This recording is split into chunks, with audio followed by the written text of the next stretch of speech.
Hey, salut, c'est Chris de Mixdown Online. J'espère que ça va bien. Aujourd'hui, j'ai quelques petits trucs à partager avec toi de Cubase qui peuvent améliorer ta vitesse de travail, que ce soit au niveau du mix ou de la prise de son. Donc, pour commencer, mon premier truc va être au niveau des loops, au niveau de looper un segment de la chanson.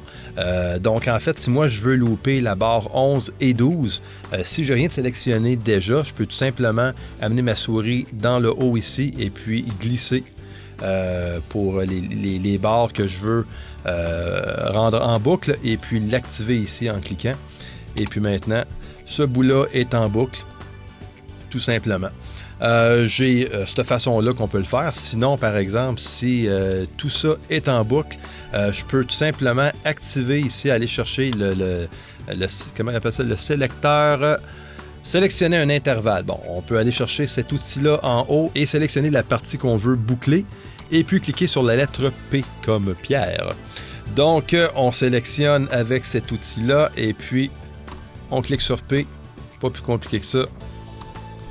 Et voilà, le segment se sélectionne directement.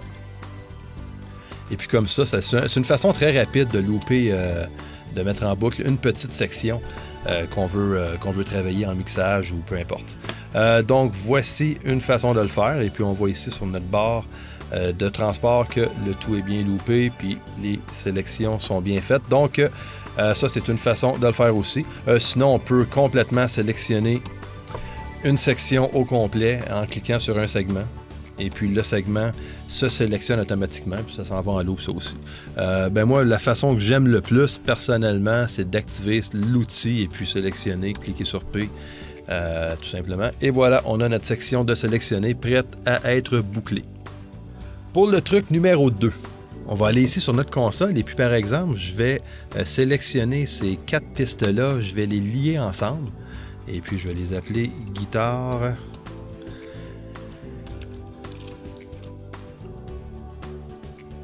Et puis, quand on fait un lien, quand on lie quelques pistes ensemble, on peut louer aussi les paramètres qui sont listés ici. Donc, je clique sur OK et mes pistes sont complètement liées. Donc, si je veux modifier une des pistes par elle-même, sans avoir les autres qui suivent, ce que je peux faire, je peux juste aller cliquer ici sur suspendre toute liaison. Et puis là, je peux faire ce que je veux ici.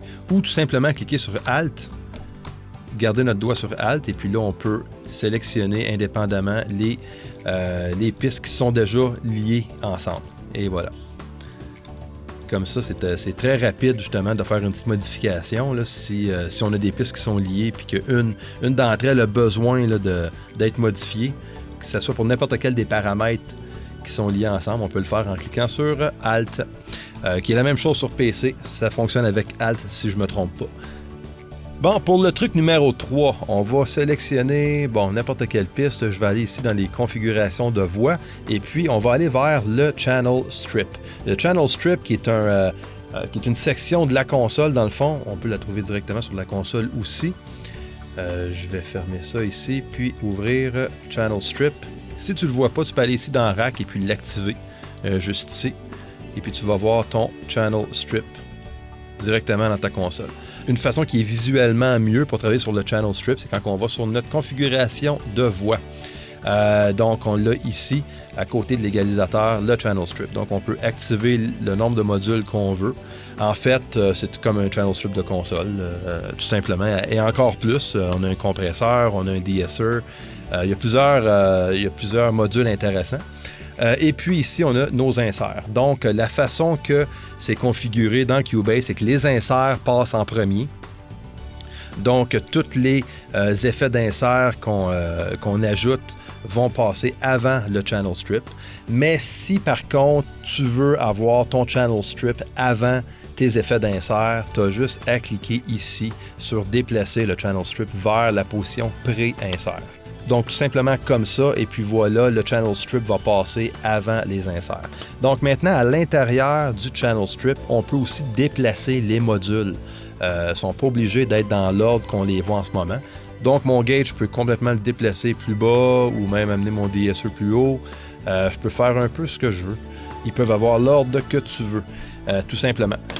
Donc, voilà pour le Channel Strip. Donc, pour le truc numéro 4, on est ici dans la section égalisateur, un high cut filter et puis un low cut filter. Donc, tout simplement, tu peux l'activer et puis voilà ce que ça fait. Ça met un filtre en haut et en bas des fréquences. Et puis, on a ici une slope qu'on appelle en français une pente. Oh yes, une pente, la pente du filtre. Donc, si on clique sur la clique de droite, on peut justement ajuster cette pente-là. Maintenant, par défaut, elle arrive à 12 dB par octave, mais là, on peut tout simplement la mettre à la pente qu'on veut. Si on va avoir une pente un peu plus drastique, bon, mais on met ça à plus de dB par octave. Et puis pareil pour le high cut aussi. Même chose. Et voilà, un petit peu plus de contrôle pour l'EQ et puis les filtres ici dans Cubase. OK, maintenant, pour le truc numéro 5, on s'en va ici dans nos effets d'envoi. Par exemple, si j'envoie cette piste-là, je l'envoie en effet. J'envoie du signal dans le Echo Boy qui est en Send. Ça ici, c'est le montant de signal que j'envoie à mon effet Send. Et puis ici, par exemple, si on clique sur Panoramique, on a accès au panning aussi d'effet d'envoi. Donc, quand j'envoie mon effet dans un reverb ou dans un délai, je peux lui dire que je peux panner l'effet envoyé. Donc, si je le panne complètement à droite, bon, mais le signal va sortir à droite de l'effet, si l'effet envoyé est en stéréo. Maintenant, on peut aussi, si on clique juste ici en haut, on peut lier les panners. Ce que ça veut dire, c'est que dès que, ça je vais aller ça panoramique, dès que je clique mon pan de la piste audio, le pan envoyé aux effets d'envoi va être lié au pan de la piste audio, tout simplement.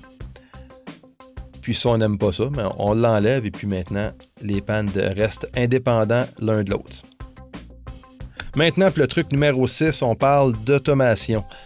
Pour faire de l'automation manuellement avec une souris, bon, mais je rouvre mon petit onglet ici sur la piste et puis je m'assure que mon petit R ici est bien activé pour lire l'automation. Et puis maintenant, je peux tout simplement, avec la souris, cliquer mes points d'automation et puis sélectionner ces deux-là pour augmenter ou baisser un volume.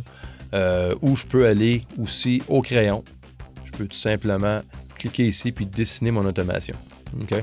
Bon, ce qui rend la chose simple. Mais aussi, si je veux, par exemple, si je vais revenir en arrière, là, si je veux, par exemple, juste augmenter le volume d'une piste juste pour une mesure ou deux, je peux tout simplement juste cliquer ici. Et puis, il y a plusieurs options ici, mais moi, je sélectionne l'option ligne et puis tout simplement cliquer là.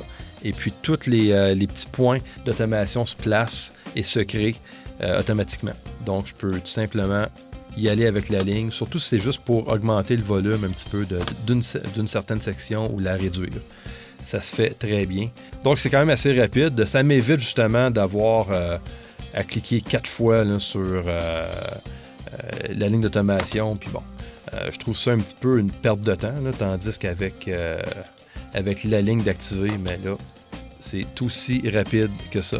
Donc, c'est tout pour aujourd'hui. J'espère que tu as aimé ça. Si tu as des questions, n'hésite pas. Tu peux me rejoindre sur mon site web directement ou ici même sur YouTube. Tu peux aller sur mon site web au mixdown.online et puis il y a une section en français du site. Donc, juste cliquer sur l'onglet français en haut de la page et puis tu vas pouvoir me rejoindre directement sur mon site web. Et puis, ça va me faire un plaisir de répondre à tes questions. Donc, je te dis à la prochaine.